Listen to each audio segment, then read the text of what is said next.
Hey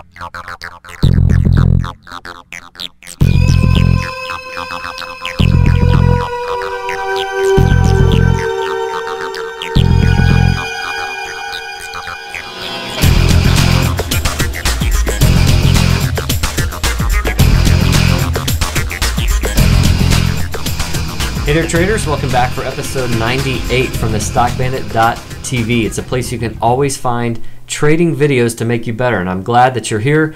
Hope your Labor Day weekend has been great. So let's take a look as we head into a holiday shortened but still brand new week of trading. We're going to take a look at the indices here, the NASDAQ, the S&P 500, and the Dow. It's going to give us some important levels to keep an eye on in the days ahead. We know that individual stocks are going to take their cues and really be influenced by how, quote unquote, the market is moving. So let's take a look at the market and see what the indices are up to. We'll eyeball some important levels to keep an eye on in the days ahead. So up first is the NASDAQ. We're not too far from the highs up here, just recently set at 2059. We're sitting about 41 points shy of that. However, in the near term, what we have here is what is shaping up to be a higher low in the short term. That certainly keeps the uptrend intact. We're still flirting with this same key level here, 2015. We finished at 2018 last week, so not too far above it.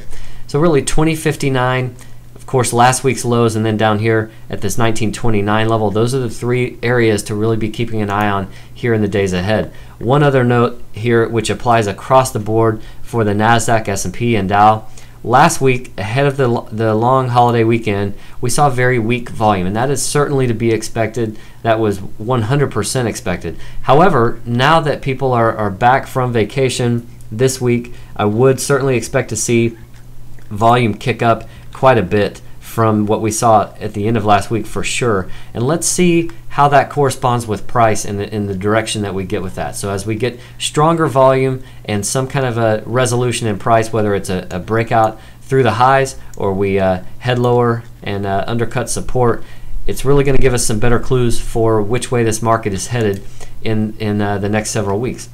For the S&P 500, still flirting with this 1018 area. That was the high set back here, the previous high back in early August. We're now at 1016, so we're just right near that level, just kind of flirting with it right now. Here again, we have the prospects for a higher low in the short term, along with very weak volume last week. The highs right up here at 1039 will need to be cleared in order to really confirm this short-term higher low, but for now there's a chance, and the bulls certainly could step in and push this market higher and produce another leg up within this rally. But for now, they're kind of maintaining things. They're doing a nice job of buying the dips and really protecting the downside. At some point, I do believe that will change, but for now, they're not acting like they're ready to give up any ground just yet.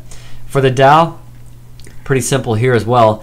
This 94.37 area was very important here. That was a resistance level back in early August.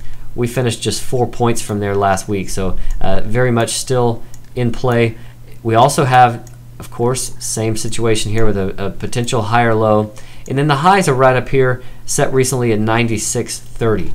In general, though, volume very light. We're going to need to see some kind of spike in volume, and we're going to need to see really a move down through this 91.25 zone or a move up through in a breakout of new highs past that 96.30 area. For now, we're kind of stuck right in the middle of that range. Let's just see which way price starts to head and what volume does to correspond with that, all right? Thanks again for joining me for this episode. I will be back soon with more videos, but until then, trade like a bandit.